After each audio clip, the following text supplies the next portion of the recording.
بسم اللہ الرحمن الرحیم نحمدہ ونصلی علی رسولہ الکریم اما بعد 15 روزہ اسلامی عقائد کورس کا عنوان نمبر 14 ہے عقائد میں اختلاف کا نتیجہ۔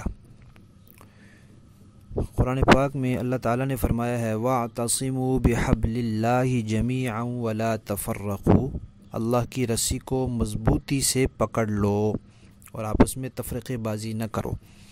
اللہ کی رسی سے مراد اہل سنت والجماعت کے عقیدے ہیں، اس لیے کہ سب سے پہلے قرآن پر عمل کرنے والے صحابہ کرام ہیں، اور صحابہ کرام نے عقائد کا آپس میں کوئی اختلاف نہیں کیا۔ فقہی اختلاف صحابہ کے درمیان رہے ہیں۔ اگر اللہ کی رسی سے مراد فقہی مسائل ہوتے تو پھر صحابہ کا اس میں آپس میں اختلاف نہ ہوتا۔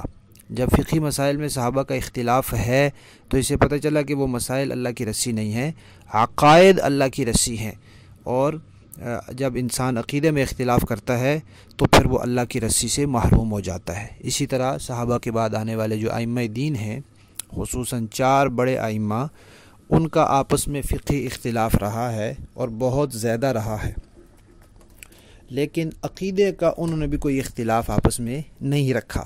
تو اس سے پتہ چلا کہ اللہ کی رسی سے مراد اہل سنت والجماعت کے عقیدے ہیں، فقہی مسائل نہیں ہیں۔ فقہی مسائل اگر اللہ کی رسی ہوتے تو نہ صحابہ اس میں آپس میں اختلاف کرتے اور نہ ائمہ اربعہ اس میں اختلاف کرتے۔ تو عقائد کے اختلاف کا پہلا نتیجہ انسان اللہ کی رسی سے محروم ہو جاتا ہے۔ جو انسان اہل سنت والجماعت کے عقیدوں سے اختلاف رکھتا ہے وہ اللہ کی رسی سے علیحدہ ہو جاتا ہے۔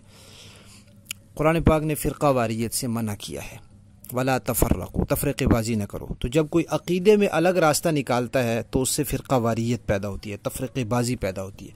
فقہی مسائل میں اختلاف سے تفرقے بازی نہیں ہوتی۔ صحابہ کرام کا آپس میں فقہی اختلاف تھا، فقہی مسائل میں اختلاف تھا۔ کوئی مثال نہیں دکھائی جا سکتی کہ فقہی اختلاف کی وجہ سے تفرقے بازی ہو گئی ہو، فرقے الگ الگ بن گئے ہوں، ایسا نہیں ہے۔ پھر ائمہ اربعہ کا آپس میں فقہی اختلاف ہے بہت زیادہ، لیکن چاروں ائمہ ایک ہی فرقہ ہے، چاروں ائمہ اہل سنت والجماعت ہے۔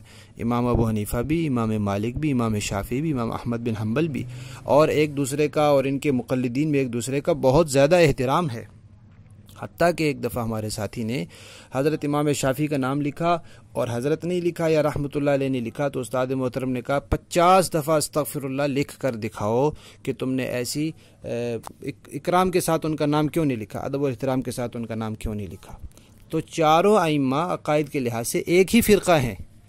تو فقہی اختلاف سے تفرقے بازی نہیں ہوتی، عقائد کے اختلاف سے فرقہ واریت ہوتی ہے اور تفرقے بازی ہوتی ہے، اور اس سے قرآن نے منع کیا ہے۔ اور جب آدمی عقیدے میں اختلاف کرتا ہے تو قرآن کی اس حکم کی خلاف ورزی کر رہا ہوتا ہے۔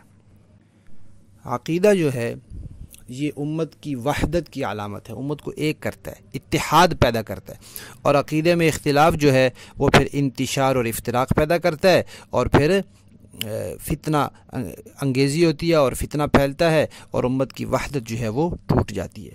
پھر اگر قطعی عقیدے سے انسان اختلاف کرے تو اسلام سے باہر ہو جاتا ہے، ہمیشہ کی نجات سے محروم ہو جاتا ہے، اور اگر ظنی عقیدے سے اختلاف کرے تو بھی اہل سنت والجماعت سے باہر ہو جاتا ہے، گمراہ ہو جاتا ہے، بدعتی ہو جاتا ہے، خراب عقیدے والا ہو جاتا ہے، اور جن 72 فرقوں کے بارے میں حضور نے فرمایا تھا کہ یہ دوزخ میں جائیں گے وہ ان میں شامل ہو جاتا ہے۔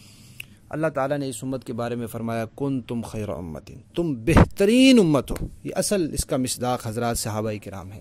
تو جو آدمی صحابہ کرام والے عقیدے اپناتا ہے وہ بہترین امت میں شامل ہوتا ہے، جو اس عقیدے سے اختلاف کرتا ہے وہ بہترین امت سے نکل جاتا ہے۔ تو جب عقیدے کا کوئی اختلاف کرتا ہے تو اس کو بہترین امت سے بھی محرومی ہو جاتی ہے، اللہ کی رسی سے بھی محرومی ہو جاتی ہے، فرقہ واریت کا سبب بھی بنتا ہے۔ اور آخری بات یہ ہے کہ عقیدے کا جو اختلاف ہے یہ منزل کا اختلاف ہے۔ ہمارے جو 4 بڑے ائمہ ہیں یا صحابہ کرام کے جو آپس کے فقہی اختلاف ہیں یہ راستے کے اختلاف ہیں، منزل سب کی ایک ہے، لیکن جو کوئی عقیدے میں اختلاف کرتا ہے اس کی منزل ہی علیحدہ ہو جاتی ہے۔ صحابہ سے الگ ہو گئی اس کی منزل، ائمہ اربعہ سے الگ ہو گئی، خود حضور نبی کریم صلی اللہ علیہ وسلم کی جو منزل ہے وہی صحابہ کرام کی ہے، وہی ائمہ اربعہ کی ہے، وہی سارے اہل سنت والجماعت کی ہے۔ جو اس سے اختلاف کرتا ہے پھر اس کی منزل ہی جدا ہو جاتی ہے، ان کی منزل ہے جنت اور اس کی منزل پھر دوزخ بن جاتی ہے۔ فقہی اختلاف، مسائل کا اختلاف، یہ راستے کا اختلاف ہوتا ہے، لیکن عقیدے کا اختلاف جو ہے یہ منزل ہی جدا ہو جاتی ہے، منزل کا اختلاف ہو جاتا ہے۔ لہذا عقیدے میں اختلاف کرنے والا یا تو اسلام کے مقابل ایک فرقہ اور ایک مذہب اور ایک دین بنا لیتا ہے، یا پھر اہل سنت والجماعت کے مقابل ایک فرقہ بنا کر فرقہ واریت کا مرتکب ہوتا ہے۔